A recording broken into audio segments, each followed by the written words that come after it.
So then, in terms of someone who may be suspecting that maybe their spouse might be, crossing boundaries into some emotional adultery.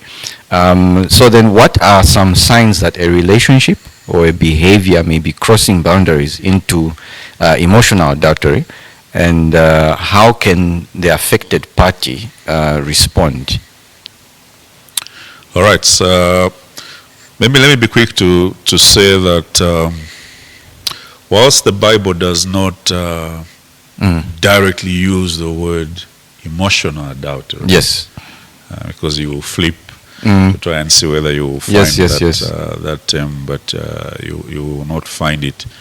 It nonetheless addresses the underlying issue of lust, right, and unfaithfulness that can lead to these emotional affairs. I think Matthew chapter 5, verse 28. Yes. I'll read as it's stated. Okay. It says, maybe let me just read it here quickly for us. It says, "But I say to you that everyone who looks at a woman with lustful intent, yes, has already committed adultery with her in his heart." So it highlights the lustful thoughts, yes, even without the physical action as being considered as sinful. Yes. So to say. So the principle extends to emotional attachments that violate the commitment of marriage. Right. So it's not just about the physical, yes, but also in terms of the emotional aspect.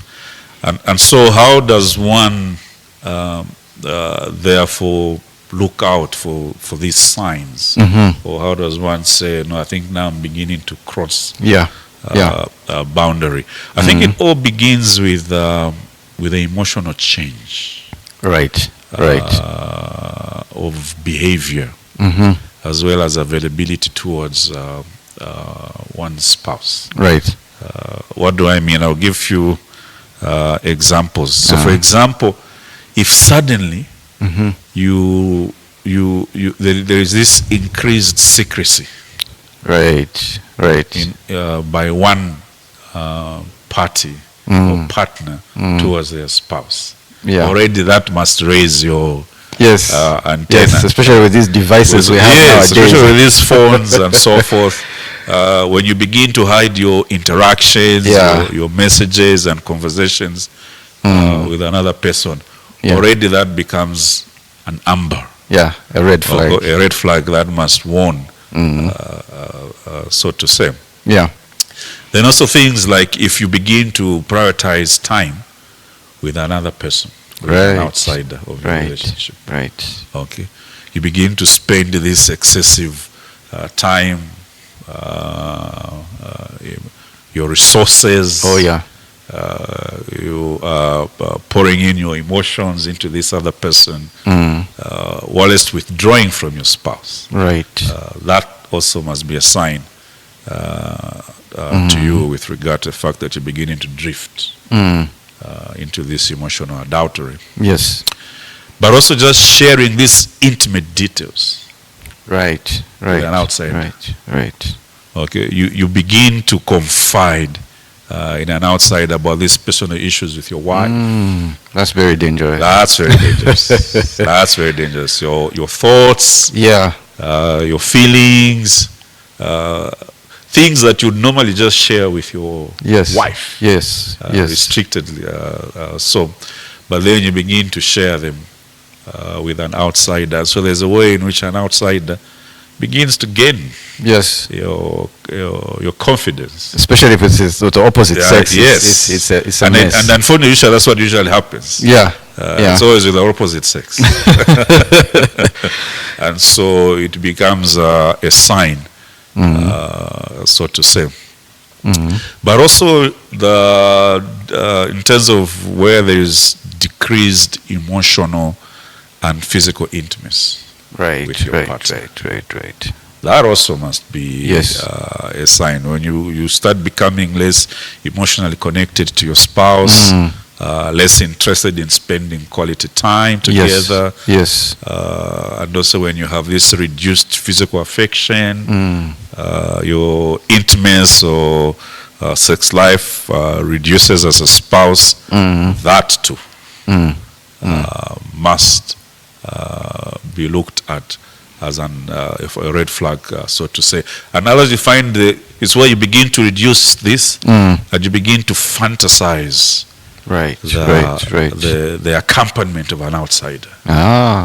Yes. Okay, Yes. it must be good to hang out. It all starts in the mind and the heart. It all starts in the mind and the heart. Yes, they waking up these emotions towards someone else. Yes, huh? Yeah. So you find that also begins to, it becomes a sign, a big sign, Yes. that this particular person is actually drifting away. But also others, it would be in terms of where you just suddenly become defensive. Right. Yes. So when your spouse confronts you about where have you been? Where have you been, your movements, and so forth, suddenly you get irritated. Yes. By such kind of questions.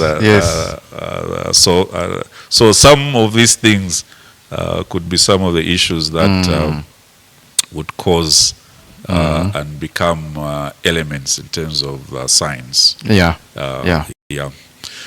But then your question, I think, had a part B in terms of how do couples respond. How should they respond? If I see someone is defensive with the phone and everything, do I call the elder and say, elder?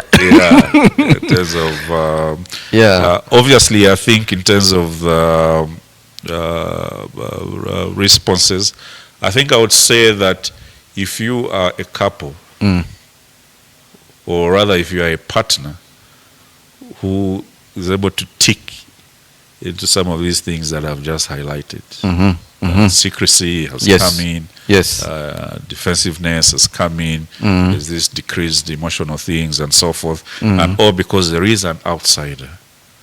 The immediate response, you must cut that relationship with an outsider. Yes, on the part of the person on who the is part offending. of the person who is offending the perpetrator of that. Yes. Right. It's very important and very and there's no compromise with regard to that. I mean, the scriptures gives us a number of examples of Joseph who just fled. Yes. There's nothing like, no, let me think about it. Yeah, No.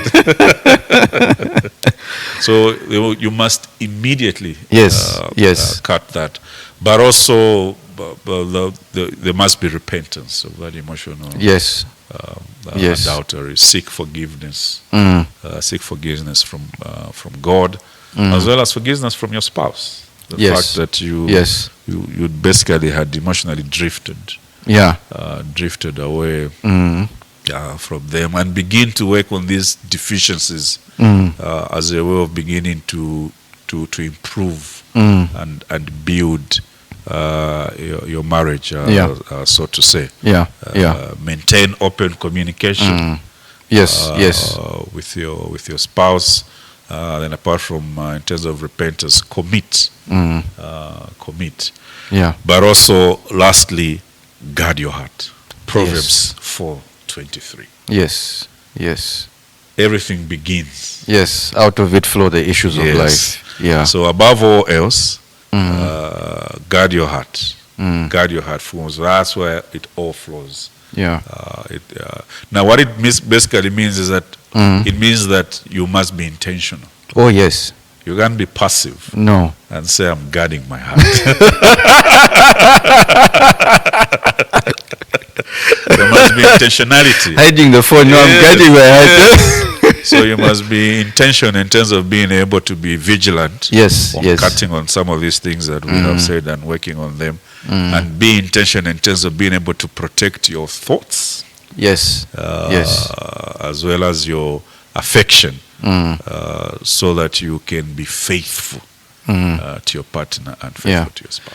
Yeah, I mean, I'm really learning a lot, and I'm sure it's the same for our viewers as well, because especially when you talked about the issue of on the part that is drifting away, Yeah. the partner who's drifting away, whether it's the husband or the wife, Yeah. you know, being intentional to cut those ties, and like you mentioned, the negative aspect is being defensive, Yes. meaning you've been confronted by your Yes, spouse to say, yes. what is going on, you're Yes. spending too much time, Yes. and then, you know, if I hear you right, rather than be defensive, Yes. rather, you know, guard your heart, Guard like your you're heart, saying, yes. by looking Open inside up. and saying, own up, and say, oh, I Yes. think you may have a point here, Yes. you know, and then taking those deliberate steps to Yeah. to cut off ties, and also, like you mentioned, the issue of seeking forgiveness Oh, yes. from one's spouse. I think